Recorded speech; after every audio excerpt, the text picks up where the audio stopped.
Praise the Lord. இன்றைய நாளுக்கான வேத தியானம் நீதிமொழிகள் அதிகாரம் 9 1 முதல் 18 வரை. ஞானம் தன் வீட்டை கட்டி தன் 7 தூண்களையும் சித்திரத்தீர்த்து தன் கொடுத்த ஜந்துக்களை அடித்து திராட்சை ரசத்தை வார்த்து வைத்து தன் போஜன பந்தியை ஆயத்தப்படுத்தி தன் பணிவிடைக்காரிகளை அனுப்பி பட்டணத்தின் உயர்ந்த மேடைகளின் மேல் நின்று கூப்பிட்டு புத்தியீனனை நோக்கி, எவன் பேதையோ அவன் இவ்விடத்தில் வர கடவன். நீங்கள் வந்து என் அப்பத்தை புசித்து நான் வார்த்த திராட்சை ரசத்தை பானம் பண்ணுங்கள். பேதைமையை விட்டு விலகுங்கள், அப்பொழுது பிழைத்திருப்பீர்கள். புத்தியின் வழியிலே நடவுங்கள் என்று விளம்புகிறது. பரியாசக்காரனை கண்டிக்கிறவன் லட்சை அடைகிறான். துன்மார்க்கனை கண்டிக்கிறவன் தன்னை கரைப்படுத்திக் கொள்கிறான். பரியாசக்காரனை கடிந்து கொள்ளாதே, அவன் உன்னை பகைப்பான். ஞானம் உள்ளவனை கடிந்து கொள், அவன் உன்னை நேசிப்பான். ஞானம் உள்ளவனுக்கு போதகம் பண்ணு, அவன் ஞானத்தில் தேறுவான். நீதிமானுக்கு உபதேசம் பண்ணு, அவன் அறிவில் விருத்தி அடைவான். கர்த்தருக்கு பயப்படுதலே ஞானத்தின் ஆரம்பம், பரிசுத்தரின் அறிவே அறிவு. என்னாலே உன் நாட்கள் பெருகும், உன் ஆயுசின் வருஷங்கள் விருத்தியாகும். நீ ஞானியானால் உனக்கென்று ஞானியாவாய், நீ பரியாசக்காரன் ஆனால் நீயே அதன் பயனை அனுபவிப்பாய் என்று சொல்லுகிறது. மதியற்ற ஸ்திரீ வாயாடியும் ஒன்றும் அறியாத நிர்மூடமுமாய் இருக்கிறாள்.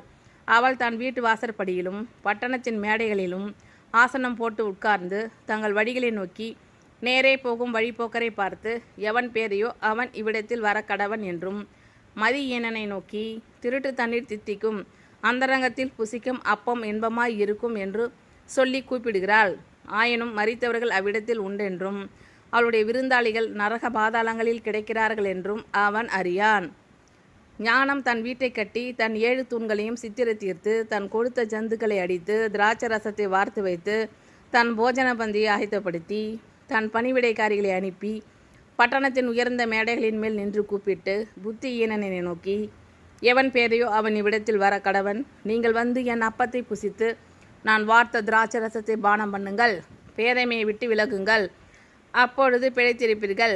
புத்தியின் வழியிலே நடவுங்கள் என்று விளம்புகிறது.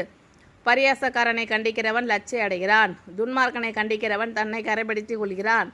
பரியாசக்காரனை கடிந்து கொள்ளாதே, அவன் உன்னை பகைப்பான். ஞானமுள்ளவனை கடிந்து கொள், அவன் உன்னை நேசிப்பான்.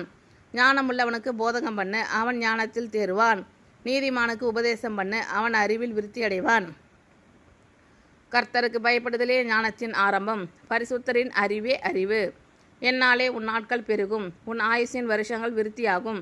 நீ ஞானியானால் உனக்கென்று ஞானியாவாய், நீ பரியாசக்காரன் ஆனால் நீயே அதன் பயனை அனுபவிப்பாய் என்று சொல்லுகிறது.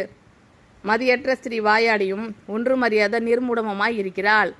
அவள் தன் வீட்டு வாசற்படியிலும் பட்டணத்தின் மேடைகளிலும் ஆசனம் போட்டு உட்கார்ந்து தங்கள் வழிகளை நோக்கி நேரே போகும் வழிபோக்கரை பார்த்து, எவன் பேதையோ அவன் இவ்விடத்தில் வர கடவன் என்றும் மதியீனனை நோக்கி, திருட்டு தண்ணீர் தித்திக்கும், அந்தரங்கத்தில் புசிக்கும் அப்பம் இன்பமாய் இருக்கும் என்றும் சொல்லி கூப்பிடுகிறாள். ஆயினும் மரித்தவர்கள் அவ்விடத்தில் உண்டென்றும் அவளுடைய விருந்தாளிகள் நரக பாதாளங்களில் கிடைக்கிறார்கள் என்றும் அவன் அறியான். ஞானம் தன் வீட்டை கட்டி தன் 7 தூண்களையும் சித்திரத்தீர்த்து தன் கொடுத்த ஜந்துக்களை அடித்து திராட்சை ரசத்தை வார்த்து வைத்து தன் போஜன பந்தியை ஆயத்தப்படுத்தி தன் பணிவிடைக்காரிகளை அனுப்பி பட்டணத்தின் உயர்ந்த மேடைகளின் மேல் நின்று கூப்பிட்டு புத்தியீனனை நோக்கி, எவன் பேரையோ அவன் இவ்விடத்தில் வர கடவன். நீங்கள் வந்து என் அப்பத்தை புசித்து நான் வார்த்த திராட்சை ரசத்தை பானம் பண்ணுங்கள். பேதைமையை விட்டு விலகுங்கள், அப்பொழுது பிழைத்திருப்பீர்கள். புத்தியின் வழியிலே நடவுங்கள் என்று விளம்புகிறது. பரியாசக்காரனை கண்டிக்கிறவன் லட்சை அடைகிறான். துன்மார்க்கனை கண்டிக்கிறவன் தன்னை கரைப்படுத்திக் கொள்கிறான். பரியாசக்காரனை கடிந்து கொள்ளாதே, அவன் உன்னை பகைப்பான். ஞானம் உள்ளவனை கடிந்து கொள், அவன் உன்னை நேசிப்பான். ஞானம் உள்ளவனுக்கு போதகம் பண்ணு, அவன் ஞானத்தில் தேறுவான். நீதிமானுக்கு உபதேசம் பண்ணு, அவன் அறிவில் விருத்தி அடைவான். கர்த்தருக்கு பயப்படுதலே ஞானத்தின் ஆரம்பம், பரிசுத்தரின் அறிவே அறிவு. என்னாலே உன் நாட்கள் பெருகும், உன் ஆயுசின் வருஷங்கள் விருத்தியாகும். நீ ஞானியானால் உனக்கென்று ஞானியாவாய், நீ பரியாசக்காரன் ஆனால் நீயே அதன் பயனை அனுபவிப்பாய் என்று சொல்லுகிறது. மதியற்ற ஸ்திரீ வாயாடியும் ஒன்றும் அறியாத நிர்மூடமுமாய் இருக்கிறாள்.